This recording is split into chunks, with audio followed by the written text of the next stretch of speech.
हाय पिलाମାନେ ସମସ୍ତଙ୍କୁ ମାଇ dream education ଚ୍ୟାନେଲ୍କୁ ଆପଣମାନଙ୍କୁ ୱେଲକମ୍। ଆଜି ଆମେ ପଢ଼ିବା ପ୍ରିଭିୟସ୍ ଇୟର୍ ଏକ୍ଜାମ୍ରେ ଆସିଥିବା OAAS ଏକ୍ଜାମ୍ରେ ଆସିଥିବା ମୋଷ୍ଟ 30ଟି ଇମ୍ପୋର୍ଟାଣ୍ଟ କୋଶ୍ଚିନ୍ ଡିସ୍କସନ୍ କରିବା, ଯାହା ଆପଣ OAAS LTR କିମ୍ବା ଯେକୌଣସି ଏକ୍ଜାମ୍ ଦେଇଥିଲେ ଆପଣଙ୍କୁ ହେଲ୍ପଫୁଲ୍ ହେଇଥିବ। ଏହି ଏକ୍ଜାମ୍ର କୋଶ୍ଚିନ୍କୁ ଆମେ ଆଲୋଚନା କରିବା। ଫାର୍ଷ୍ଟ ଆମର ଦେଇଛି ଅନୁଚ୍ଛେଦରୁ ଆମେ କିଛି ପଢ଼ିକି ତା'ର ଆନ୍ସାର୍ଟା ଦେବା ପାଇଁ କୋସିସ୍ କରିବା। ତ ଫାର୍ଷ୍ଟ ଆପଣମାନେ ଅନୁଚ୍ଛେଦକୁ ପଢ଼ିବେ। ଆତ୍ମା କେବେ ହେଲେ ଚାଲିଯାଏ ନାହିଁ। ତ ଆତ୍ମା କେବେ ହେଲେ ଚାଲିଯାଏ ନାହିଁ, ଜନ୍ମ ଗ୍ରହଣ କରେ ନାହିଁ କି ମୃତ୍ୟୁ ମୁଖରେ ପଡ଼େ ନାହିଁ। ଏହା ଆତ୍ମାର ସମସ୍ତ ପ୍ରକୃତି ହିଁ ପ୍ରଗତି। ତ ଏହି ଗତିର ପ୍ରତିବିମ୍ବ ଆତ୍ମା ଉପରେ ପଡ଼େ। ସେଥିରୁ ଆତ୍ମା ଅଜ୍ଞାନବଶତଃ ମନେକରେ ସେଇ ହିଁ ଗମନାଗମନ କରୁଅଛି, ପ୍ରକୃତି ନୁହେଁ। ତ ଏ ପଏଣ୍ଟଟାକୁ ମନେ ରଖନ୍ତୁ। ତାପରେ କିନ୍ତୁ ଯେତେବେଳେ ସେ ଜାଣିପାରେ ତାହାର ଗତି ନାହିଁ, ସେ ସର୍ବବ୍ୟାପୀ, ସେ ମୁକ୍ତି ଲାଭ କରେ। ବଦ୍ଧ ଆତ୍ମାକୁ ଜୀବ କୁହାଯାଏ। ବାସ୍ତବରେ କର୍ମ ଅନୁସାରେ ଜୀବ ପରବର୍ତ୍ତୀ କାଳରେ ଉଚ୍ଚତର ବା ନିମ୍ନତର ଅବସ୍ଥା ପ୍ରାପ୍ତ ହୋଇଥାଏ। ଏହା ହିଁ ଜନ୍ମାନ୍ତରବାଦ ଓ ସମଗ୍ର ସୃଷ୍ଟିର ଏହି ନିୟମ। ତ ମୁଁ ଏବେ ଅନୁଚ୍ଛେଦ ପଢ଼ିଲି, ତାପରେ ମୁଁ କେମିତି ଆନ୍ସାର୍ କରୁଛି ଦେଖନ୍ତୁ ଆପଣମାନେ। ଆତ୍ମାର ସ୍ୱରୂପ କିପରି? ତ ଆତ୍ମାର ସ୍ୱରୂପ କିପରି? ତ ଏଠି ଦେଇଛି ଆତ୍ମାର ସ୍ୱରୂପ। ଆତ୍ମାର ରୂପ କିପରି? ଆତ୍ମାର ସ୍ୱରୂପ ଏହା ଦୃଶ୍ୟମାନ, ଏହା କେବେ ଚାଲିଯାଏ ନାହିଁ। ଏହା ବାରମ୍ବାର ଜନ୍ମଗ୍ରହଣ କରି ଏହା କେବେ ଚାଲିଯାଏ ନାହିଁ। କରେକ୍ଟ ଆନ୍ସର୍ ହେଇଯିବ ଏହା କେବେ ଚାଲିଯାଏ ନାହିଁ। ତ ଅଜ୍ଞାନବଶତଃ ଆତ୍ମା କ'ଣ ମନେ କରେ? ତ ଆତ୍ମା ସମସ୍ତ ପ୍ରକୃତି ହିଁ ପଡ଼େ। ସେ ଆତ୍ମା ଅଜ୍ଞାନବଶତଃ ମନେକରେ ହିଁ ଗମନାଗମନ କରୁଅଛି ବୋଲି ସେ ମନେ କରେ। ତ ଗମନାଗମନ କରୁଅଛି ବୋଲି ସେ ମନେ କରେ। ତ ଆନ୍ସର୍ ହେଇଯିବ ଅପସନ୍ ବି। 48 ନମ୍ବରର ଆତ୍ମା ଯେତେବେଳେ ମୁକ୍ତି ଲାଭ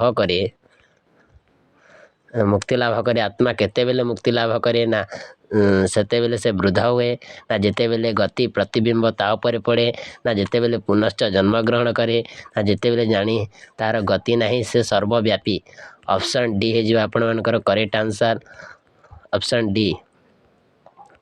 49 ନମ୍ବର ଦେଖନ୍ତୁ, ଜୀବ କାହାକୁ କୁହାଯାଏ? ନା ଅପସନ୍ ଏରେ ଦେଇଛି ମୁକ୍ତି ପ୍ରୟାସୀ, ଅପସନ୍ ବିରେ ମୃତ୍ୟୁ ମୁଖରେ ପଡ଼ୁଥିବା ଆତ୍ମାକୁ, କର୍ମ ଅନୁସାରେ ଫଳ ଭୋଗିବାକୁ, ବଦ୍ଧ ଆତ୍ମାକୁ। ଜୀବ କାହାକୁ କୁହାଯାଏ? ନା ବଦ୍ଧ ଆତ୍ମାକୁ କୁହାଯାଏ। ବଦ୍ଧ ଆତ୍ମାକୁ ଆମେ ପଢ଼ିଥିଲୁ ସେ ପେସେଜ୍ରୁ ଏଇଟା ମୁଁ ଆନ୍ସର୍ କରୁଛି। ସମଗ୍ର ସୃଷ୍ଟି କେଉଁ ନିୟମରେ ଅଧୀନ? ସମଗ୍ର ସୃଷ୍ଟି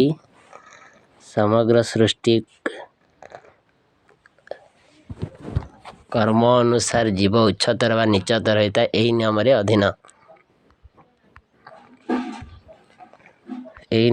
ଅଧୀନ। ତ 43 ନମ୍ବର, ଭାଗବତ ବୃତ୍ତର ଲକ୍ଷଣ କ'ଣ?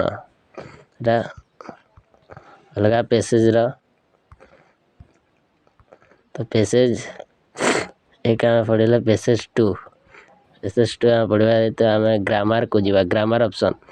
ଗ୍ରାମାର। ଆପଣ ଏତେ ଗପ କରୁଥିବେ, ଏଠାରେ କରୁଥିବେ କେଉଁ କଳାର କ୍ରିୟା ଭାବରେ ଲିଖିତ ଅଛି? ଆପଣ ଏବେ ଗପ କରୁଥିବେ। କାଳର ପ୍ରକ୍ରିୟା କ'ଣ? ନା କାଳର ପ୍ରକ୍ରିୟା କ'ଣ? ଆପଣ ଏତେ ଗପ କରୁଥିବେ। 62 ନମ୍ବରର ଆନ୍ସର୍। ସମ୍ପତ୍ତି ଭବିଷ୍ୟତ କାଳ, ବର୍ତ୍ତମାନ କାଳ ନା ଅତୀତ କାଳ? ଗପ କରୁଥିବେ ମାନେ ଅସମ୍ପନ୍ନ ବର୍ତ୍ତମାନ କରୁଥିବେ। ରୁ ର ସ ପରି ଅନ୍ନ ବର୍ଣ୍ଣର ବ୍ୟବଧାନ ଥିଲେ ନ ସ୍ଥାନରେ କ'ଣ ହୁଏ ଅଣ ହୁଏ କି? ରୁ ର ଅଣ ହୁଏ ଅପସନ୍ ବି ହେଇଯିବ କରେକ୍ଟ ଆନ୍ସର୍। ବିପନ୍ନ ଯୁକ୍ତ କାଳ ସନ୍ଧି ରୂପ କ'ଣ ହେବ? ବିପନ୍ନ କାଳ ଅପସନ୍ ବି କରେକ୍ଟ ଆନ୍ସର୍। ନିର ଶବ୍ଦ ସନ୍ଧି ବିଚ୍ଛେଦ କର। ନିର ଶବ୍ଦ ସନ୍ଧି ବିଚ୍ଛେଦ କର। ନିରବ ଶବ୍ଦର ସନ୍ଧି ବିଚ୍ଛେଦ କର। ନିଯୁକ୍ତ ରବ ନିରବ will be correct answer option B। ପରସ୍ପର ଅନ୍ୟ ଉପଯୋଗୀ ଦୁଇ ବା ତତୋଧିକ ପଦକୁ ଏକ ପଦରେ ପରିଣତ କରିବା କ'ଣ କୁହାଯାଏ? ନା ପରସ୍ପର ଅନ୍ୟସମ ଉପଯୋଗୀ ଦୁଇ ବା ତତୋଧିକ ପଦକୁ ଏକ ପଦରେ ପରିଣତ କରିବାକୁ ଏକପଦୀକରଣ କୁହାଯାଏ। ଏକପଦୀକରଣ। ଚିରଶତ୍ରୁ ବାକ୍ୟାଂଶ କ'ଣ? ଚିରଦିନ ବ୍ୟାପୀ ଶତ୍ରୁ, ଚିରଦିନ ଶତ୍ରୁ, ଚିରଦିନ ପାଇଁ ଶତ୍ରୁ ନା ଚିରଦିନ ପାଇଁ ଶତ୍ରୁ? ଚିରଶତ୍ରୁ। ବ୍ୟାସ ବାକ୍ୟ କ'ଣ? ଚିରଶତ୍ରୁ। ଚିରଶତ୍ରୁ ହେଲା ଚିରଦିନ ପାଇଁ ଚିରଦିନ ଶତ୍ରୁ। Option B the correct answer.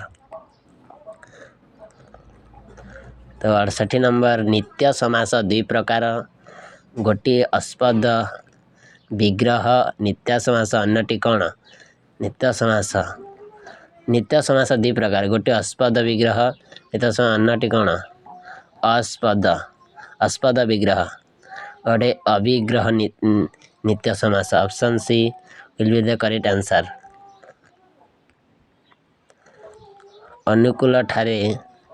ଅନୁକୂଳ ଠାରେ କେଉଁ ସମାସ ହୋଇଛି? ଅନୁକୂଳ ଠାରେ କେଉଁ ସମାସ ହୋଇଛି? ନିତ୍ୟ ସମାସ, ଅକୁଳ ସମାସ, ଅବୟ ଭାବ ନା ତତ୍ପୁରୁଷ ସମାସ?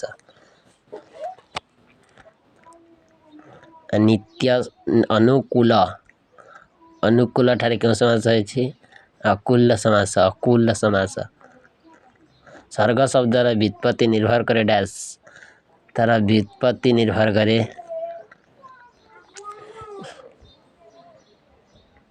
ସ୍ୱର୍ଗ ସୁଯୁକ୍ତ ରୁଯୁକ୍ତ ସ୍ୱର୍ଗ। ଅପସନ୍ will be B ସୁଯୁକ୍ତ ର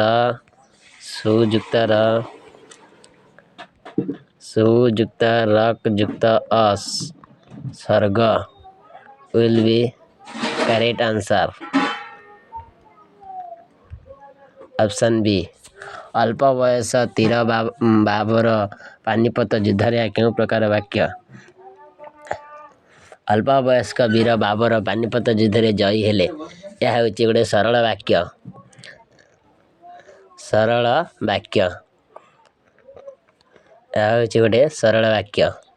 ସମସ୍ତଙ୍କୁ ଅନୁରୋଧ, ଆପଣମାନେ ଶୃଙ୍ଖଳିତ ଭାବରେ ହଲ୍ରେ ବସିଥାନ୍ତୁ।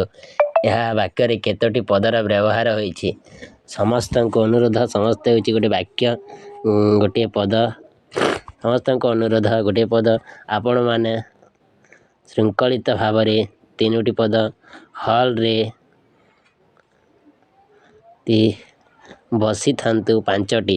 Option B the correct answer. ପାଞ୍ଚଟି ପଦରେ ବ୍ୟବହୃତ ହୋଇଛି। ପରସ୍ପର ସାପେକ୍ଷ ଦୁଇ ବା ତତୋଧିକ ଖଣ୍ଡବାକ୍ୟର ମିଳନରେ ଯେଉଁ ବାକ୍ୟ ଗଠିତ ହୁଏ ତାହାକୁ କେଉଁ ବାକ୍ୟ କୁହାଯାଏ? ଖଣ୍ଡବାକ୍ୟ। ପରସ୍ପର ସାପେକ୍ଷ ଦୁଇ ବା ତତୋଧିକ ଖଣ୍ଡବାକ୍ୟର ମିଳନରେ ତାହାକୁ କୁହାଯାଏ ଯୌଗିକ ବାକ୍ୟ।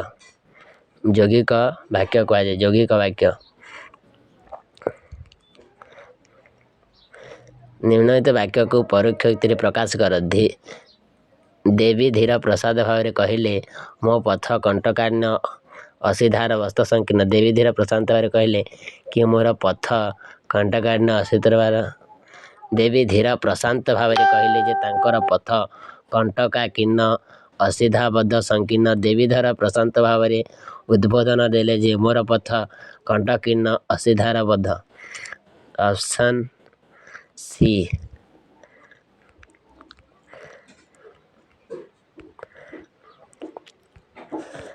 63 नंबर आखि देखा रूढ़ीर अर्थ कौन आखि देखा अर्थ देखा जीवा ना अदृश्य हो जीवा ना कलना न हेबा ना क्षीणी देखा आखिरे देखा रूढ़ीर अर्थ कौन अदृश्य हो जीवा आखि देखा अदृश्य हो जीवा मुंड थंडा कर रूढ़ीर अर्थ कौन प्रकृतिस्थ हुआ ना विचार कर ना कथा शुण ना बाचाल हुआ ना प्रकृतिस्थ हुआ ऑप्शन ए तरणी शब्दर अर्थ कौन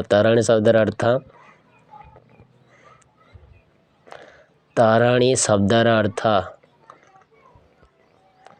तरणी यदि एमती दीर्घिकार जितना नदी हुए तरणी हर्षिकार तरणी अर्थ डंगा राजपथ यार समास स्थिर कर राजपथ तत्पुरुष कर्मधारय दिगु बहुब्री राजपथ यार समास स्थिर कर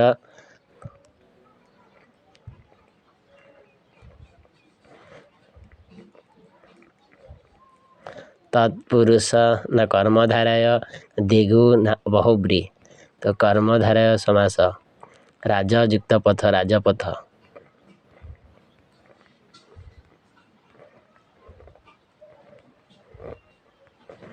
क्यों तद्धित शब्द अटे तद्धित दाता मति पाठ्य विषय